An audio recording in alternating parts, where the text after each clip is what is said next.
आज हम पढ़ने वाले हैं साइंटिफिक प्रिंसिपल्स ऑफ मैनेजमेंट, जो कि हमें टेलर ने दिए थे। तो टेलर ने क्या कहा है साइंटिफिक मैनेजमेंट्स के बारे में? According to Taylor, scientific management means knowing exactly what you want man to do and seeing that they do it in a best and cheapest way. तो टेलर ने ये कहा कि अगर साइंटिफिक मैनेजमेंट का मतलब होता है कि ये पता करना कि हम हमारे जो मैन हैं यानी कि हमारे जो वर्कर्स हैं, हम उनको क्या करते हुए देखना चाहते हैं और वो काम जो कर रहे हैं उसका जो तरीका होगा वो कैसा होगा, वो बिल्कुल बेस्ट तरीका होगा और बिल्कुल चीपेस्ट वे होगा। चीपेस्ट वे का मतलब जैसे कि सस्ता, कि जितना भी हम काम उनसे करवाएंगे या जो भी टेक्निक्स हम यूज़ करेंगे उनको काम करवाने में, वो बिल्कुल क्या होगी, हमारे लिए लोएस्ट इन्वेस्टमेंट होगी, जिसमें कि हमें पैसा जो है कम से कम लगाना पड़ेगा। सबसे पहला प्रिंसिपल जो होता है साइंटिफिक प्रिंसिपल्स ऑफ मैनेजमेंट का, वो होता है science not rule of thumb. Science not rule of thumb ये कहता है कि अगर आप कोई भी काम को कर रहे हैं तो वो जो वहाँ पर डिसीजन लेना है वो बिल्कुल साइंटिफिक होना चाहिए, ना कि रूल ऑफ थंब।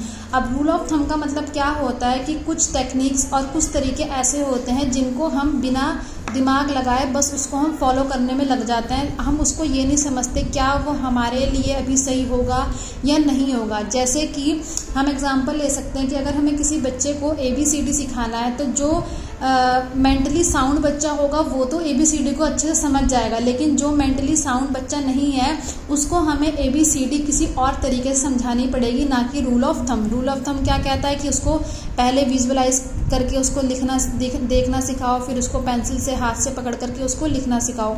लेकिन जो थोड़ा सा मेंटली स्ट्रांग जो बच्चा नहीं होगा उसको ये सब करने में भी क्या आएगी, प्रॉब्लम आएगी। तो हमें उसको जो बेसिक तरीका होता है किसी चीज़ को पढ़ाने का, हमें वो ना करके कोई और तरीका यूज़ करना पड़ेगा। तो सेम यही कंडीशंस हमारी वर्कर्स के साथ काम करती है कि हमें किसी भी तरह की टेक्निक को डायरेक्टली अप्लाई नहीं कर देना चाहिए, बल्कि साइंटिफिकली उसके ऊपर पहले सोचना चाहिए, समझना चाहिए क्या वो टेक्निक या जो भी डिसीजन हम लेने जा रहे हैं क्या वो हमारे वर्कर्स के लिए उतना बेनिफिशियल होगा या नहीं होगा, या हमारे वर्कर्स उसके साथ चल पाएंगे या नहीं चल पाएंगे। सेकंड होता है harmony not Discord. Harmony not Discord का सिंपल सा मतलब ये होता है कि हमें अपने वर्कर्स के अंदर इस तरीके से उनको साथ में लेकर चलना चाहिए कि उनके अंदर एक दूसरे के प्रति एक जो है हार्मनी रहे, वो एक दूसरे के साथ लड़ाई झगड़ा ना करे, उनको एक दूसरे के साथ किसी तरह की कोई प्रॉब्लम नहीं होनी चाहिए, बल्कि उनके आपस में जो बिहेवियर होना चाहिए वो अच्छा होना चाहिए और वो बिल्कुल लड़ाई झगड़ा आपस में नहीं कर रहे हैं। थर्ड है कोऑपरेशन नॉट इंडिविजुअलिज्म। कोऑपरेशन का मतलब होता है कि किसी काम को साथ में मिलकर के करना, यानी कि इस तरीके से नहीं करना नहीं भाई मैं तो अपना काम अलग करूंगा या मुझे ना तो किसी की हेल्प चाहिए और ना ही मैं किसी की हेल्प करूंगा। जैसे कि हमारे स्कूल में क्या होता है, हमें ग्रुप प्रोजेक्ट्स मिलते हैं, तो ग्रुप प्रोजेक्ट्स किस चीज़ का एग्जाम्पल है, कोऑपरेशन का। और जो क्लास में टेस्ट होते हैं वो किस चीज़ का एग्जाम्पल होगा, इंडिविजुअलिज्म का। जिसका मतलब ये होगा कि हमें जब हम काम को कर रहे हैं तो हमें सबको काम को साथ में मिलकर करना चाहिए, ताकि हमारा काम जो है जल्दी कंप्लीट भी हो जाए और किसी भी तरह की हमें डिफ़िकल्टीज भी नहीं आए। फोर्थ जो हमारा लास्ट होता है वो होता है हमारा development of workers to their greatest efficiency and prosperity.